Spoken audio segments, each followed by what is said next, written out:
Foi uma luta longa, né? Foi uma luta longa. Eu vim ao Brasil como muito jovem africano, ver o Brasil. O Brasil é um país, primeiro dizer, bem quisto em África, é um país visto como exemplo, é o país com o maior número de falantes em língua portuguesa, né? Mais de 220 milhões, é o que mais produz, é o que tem o maior PIB dos países falando de língua portuguesa, né? Nenhum país, fora o Brasil, nem sequer atinge 1 bilhão de PIB. Então, o Brasil é um país, é uma potência regional, né? Muito significativa. E o Brasil é quem está a reconstruir várias partes de África, nos países africanos. Então, vir estudar o Brasil é um privilégio. Eu vim aqui estudar direito de uma família humilde em África. A minha cidade é Luanda, Angola, capital. Capital. Os meus pais mandaram-me para cá com muita luta.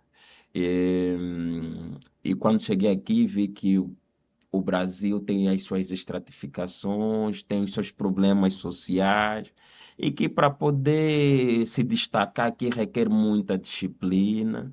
Eu fiz faculdade privada, fiz aqui a Estácio, mas a questão financeira pesou muito. Eu tive que fazer assim trabalhos braçais na altura para poder me inserir no sistema de ensino. Fui lavador de carro aqui no Brasil, lavei carro, trabalhei como frentista.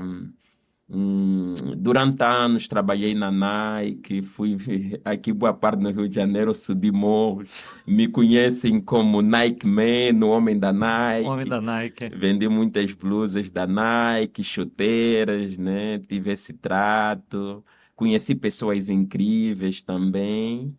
E com muita luta, muito esforço, entrei na faculdade de Direito, fiz aqui na Presidente Vargas, Estácio. E uma das coisas que me ajudou muito, né, para hoje, ter ajudado muito na minha carreira, que eu notei aqui no Brasil, que me ajudou muito na minha experiência, foi os estágios. Na altura eu fiz muitos estágios, passei em inúmeras instituições do vergalhão do Poder Judiciário, né? Eu fiz estágio no Ministério Público, passei pela Defensoria Pública, passei pelo Tribunal. Tenho boas experiências do período da faculdade. Quando saí da universidade, desde logo, eu nunca procurei emprego, decidi empreender logo na advocacia, né? Montar o meu próprio escritório, poucos clientes, e Aquela luta diária, né? um vai chamando o outro. As redes sociais ajudaram-me muito, né? E estamos aqui, graças a Deus, estou com dois advogados no meu escritório, tenho N parceria. E o direito, apesar da dificuldade, nós somos o país com mais números proporcionalmente de advogados no mundo. Só perdemos para a China e a Índia, né, que são, mas eles também são quase 2 bilhões de população. População muito maior. É outro, mas proporcionalmente a cada 100 mil habitantes, nós somos maior ainda que a China e a Índia em relação à população e número de advogados.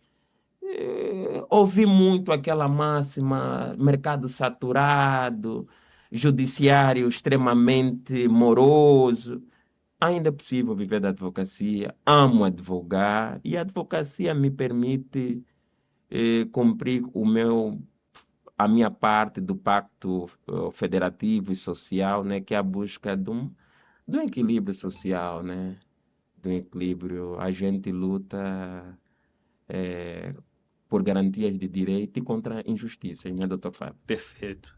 E doutor Camunda, qual é a área de atuação do doutor hoje, Ho- principalmente? Que eu Hoje, vi, te cortando, eu vi na sua rede social qual o seu problema que eu lhe ajudarei, né? exato, exato, Acho exato. que ficou muito bom. O que que acontece? Hoje, como dono de escritório, né, eu digo que o que que serve o advogado? O advogado é um solucionador de problemas, né? Ou então a gente mitiga os danos, né? Sim. Hoje eu atuo em diversas frentes, mas a frente hoje que eu trabalho, doutor Fábio, é criminal e é imigração. Migração de forma natural, porque Eu, desde muito cedo, venho trabalhar na Lei 13.445. Eu Perfeito. sou um líder dos imigrantes aqui no Brasil, né? E muitos dos imigrantes, muitos se encontram em situação de vulnerabilidade, precisam ser inseridos no mercado formal, então têm que tirar a permanência, o green card brasileiro e, posteriormente, a cidadania e sendo inseridos. Então, as principais áreas que eu atuo hoje é o direito migratório e o direito criminal. Perfeito. É, direito migratório e o criminal no Rio de Janeiro, São Paulo. São Paulo, Brasil todo, presto consultorias até nos Estados Unidos, incrível que pareça, tenho Show. clientes em geografias que eu nunca achei que teria, já teve casos como Nova Zelândia, Melbourne, já teve casos, presto muita consultoria jurídica a imigrantes na Europa, né? E a minha advocacia, uma das coisas que tem me ajudado é a internacionalização da minha advocacia. Estou na luta também para conseguir fazer a conversão da carteira em Portugal, né? Portugal hoje tem um grande número de brasileiros, angolanos. Brasileiros são o principal grupo lá de expressão de imigrantes, quase 1 milhão. Então, e no Brasil tenho atuado o Brasil todo, principalmente nesse eixo Rio de Janeiro-São Paulo. Perfeito. Qual as maiores dificuldades que o doutor, ao chegar no Brasil, né, passar por esse período todo de faculdade, de educação, de ensino, né, buscar melhorar de vida e qual as maiores dificuldades que encontrou pelo caminho? Pode-se dizer que um homem negro, né, no Brasil, a gente passa por algumas dificuldades visíveis, né, mas também tem aquelas dificuldades invisíveis que a gente passa, acaba no nosso percurso aparecendo, né? Bem subjetivas, né? É que o tempo todo, doutor Fábio, a gente tem que provar como pessoa preta, seja ele preto brasileiro, americano, todo preto, por mais que tenha um certo privilégio, uma boa, tem que provar que não é de má índole, né? E isso, e teve várias fases. Teve uma fase que eu fui muito reativo, né? Agora estou numa fase que tenho lidado melhor quanto a isso, mas a gente muitas das vezes ser cerceado no nosso trabalho. Repetidas vezes em audiência, a gente sofre o xenorracismo.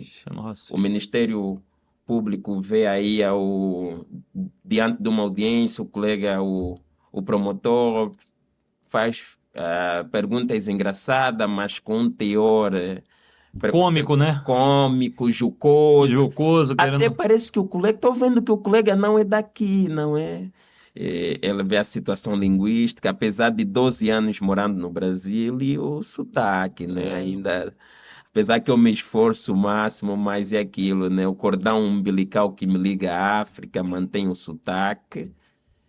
São esses desafios que tem que provar o tempo todo e todo momento fica falando se, como é que se diz? Falando da mesma coisa, da tendo que mesma se defender coisa, né? dos mesmos fatos. E isso tem. A gente tem que desenvolver uma camada de ter um equilíbrio emocional muito Muito forte, forte. senão a gente, para não perder, que eu chamo em alguns colegas, o marco civilizatório, né? Porque às vezes dá vontade de chutar o balde, mas é aquilo, né? As coisas é um problema do mundo, não do Brasil. O Brasil é só mais um, né? Esse é mais um com características próprias e aqui no Brasil tem uma coisa que eu vi em outras geografias, né? Não, as pessoas não estão acostumadas a ver negro em Espaço de pessoas poder. pretas em fotografias de poder, né? Um advogado no Brasil, por lei, é considerado doutor. Se é doutor, é uma autoridade intelectual, né? Tanto que a gente tem fé processual, né? E por si só, a palavra do advogado ter uma fé, né? Fé É pública. pública. Exatamente, mas quando são pessoas pretas, ainda há uma certa resistência. Mas a gente vai trabalhando isso e mostrando que no final a gente somos pessoas que podemos, tal como qualquer um, né? e E mostrando temos que resultados. ocupar esses espaços, né, de poder. Exatamente, precisamos Precisamos ocupar. ser essas referências, né? Porque se hoje o Dr. Fábio é um grande advogado, é um exemplo, porque também viu lá, outros abriram esse caminho, né? Sim, sim. A Tivemos gente o não pode Dr. Luiz fechar Gama, que é a a minha referência. maior referência na Sim. advocacia, Dr. Luiz Gama, e nós não temos que ser referência para outras gerações vindouras, para termos um país o máximo equilibrado possível, que o jovem de comunidade lá do Morro do Borel, né, pode sonhar em ser advogado, promotor, juiz, e que tudo isso é possível. Aqui nós cunhamos aqui um termo, né, justamente do programa. Nego pode tudo, só não pode desistir. Isso não pode existir. Porque eu também, eu como a doutora Alessandra, o doutor George, que fazem parte aqui do Nego Pode, hoje eles não puderam estar presentes no bate-papo, mas estão trabalhando, a advocacia às vezes chama em momentos Exato, inesperados, né? exato. Então, mas eu como oriundo de comunidade também, tive as minhas dificuldades, tive meus anseios, mas consegui, com muito esforço também, fazer faculdade privada, me formar, ser funcionário público, né? E continuar caminhando, porque, querendo ou não, a advocacia, ela mudou o status de vida da minha vida, tá? Uau. Eu só tenho a agradecer a advocacia, eu sou muito grato, sou muito feliz. Posso não ter ganho rios de dinheiro, mas tenho trabalhado, que é o mais importante. Exato, exato. Tenho alimentado a minha família com muito esforço, né? Minha E esposa, minha filha. também é um privilégio que a gente tem, doutor Fábio, a gente conseguir exercer uma profissão que a gente escolheu, Sim, né? eu acho que Porque grande parte hoje, estudos revelam que muita gente acaba não trabalhando numa no em que que se gosta. formou, né? E a gente tem esse privilégio. Verdade. A gente tem esse privilégio, né? Então, Nego pode tudo, só não pode desistir.